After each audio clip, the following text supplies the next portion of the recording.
केशव बलिराम हेगड़ेवार जी की कुंडली में शनि कर्क दृष्टिकोण में बैठे हैं अष्टम स्थान पे। कर्क राशि में तीसरा दृष्टिकोण जो है वह कर्क दृष्टिकोण कहलाता है और चंद्रमा भी इनकी कुंडली में मीन राशि में कर्क दृष्टिकोण में है। और इस तरह से ये शनि और चंद्रमा ने ही इनको एक सन्यासी सा जीवन बिताने के लिए तैयार करा और इसीलिए इन्होंने विवाह भी नहीं किया और साथ ही अपना पूरा जीवन आरएसएस और समाज के सुधार के लिए लगा दिया। केशव बलिराम हेगड़ेवार जी की कुंडली में नो चिल्ड्रन नो मैरिज के कॉम्बिनेशन हैं। उनकी कुंडली में हम देख रहे हैं कि शुक्र जो विवाह के कारक ग्रह हैं वह मंगल के साथ युति कर रहे हैं तथा साथ में अष्टम भाव से शनि देख रहे हैं जो कि वक्री भी है। तो इस तरह से शुक्र जो विवाह के कारक ग्रह है वह पीड़ित है मंगल और शनि से, डबली अफ्लिक्टेड है।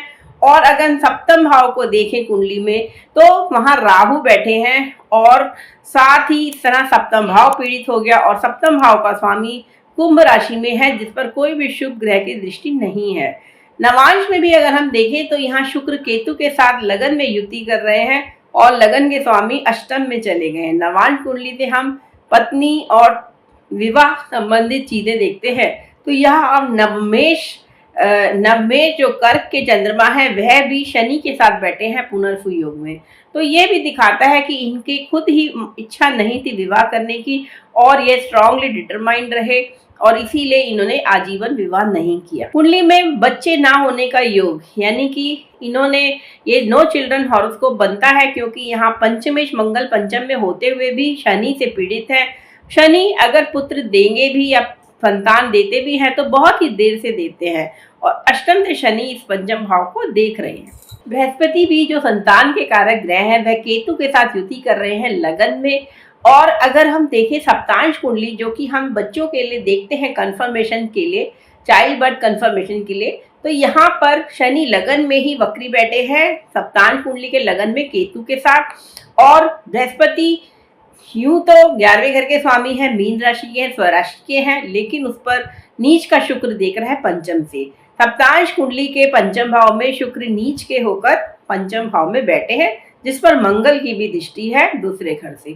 तो सप्तांश में भी बृहस्पति की अच्छी स्थिति होते हुए भी पंचम भाव और पंचम भाव का स्वामी यहाँ पीड़ित भी है क्योंकि यहाँ पंचमेश बुध जो है वह सिंह राशि में है, चंद्रमा उसे देख रहे हैं और यह केंद्र में शनि और राहु केतु के कारण केंद्रीय इफेक्ट में भी है। साथ ही अगर हम पुत्र कारक की स्थिति देखें कुंडली में पुत्र कारक सूर्य बनते हैं और सूर्य यहाँ पर मीन राशि के हैं D1 कुंडली में। सप्तांश में ये बैठे हैं नवम भाव में मकर राशि में, तो यहाँ भी इन पर कोई शुभ ग्रह का प्रभाव नहीं है। तो इस तरह से इन्होंने अपने आरएसएस के ही फॉलोअर्स या जो आरएसएस के मेंबर्स थे उनको ही अपनी संतान मानकर कार्य किया। अगर इनके प्रोफेशन की बात करें तो केशव बलिराम हेगड़े जी की कुंडली के दशमांश कुंडली को हम देखते हैं तो यहाँ कर्क लगन आता है और नीच का मंगल लगन में है जिसे उच्च का शनि चतुर्थ भाव से देख रहा है। यहाँ भी हम देख रहे हैं कि शनि मंगल म्यूचुअल एस्पेक्ट में है। जब भी शनि मंगल म्यूचुअल एस्पेक्ट में होते हैं तब वह व्यक्ति को एक कीन ऑब्जर्वर बनाते हैं, एक स्ट्रॉन्ग लॉजिक अप्रोच दे देते हैं और यह बहुत ज़रूरी है किसी भी प्रोफेशन में सफलता के लिए, प्रगति के लिए। यहाँ दशमांश कुंडली में बृहस्पति और सूर्य 11वें घर में बैठे हैं वृषभ राशि में जिस पर बुध की दृष्टि है पंचम भाव से।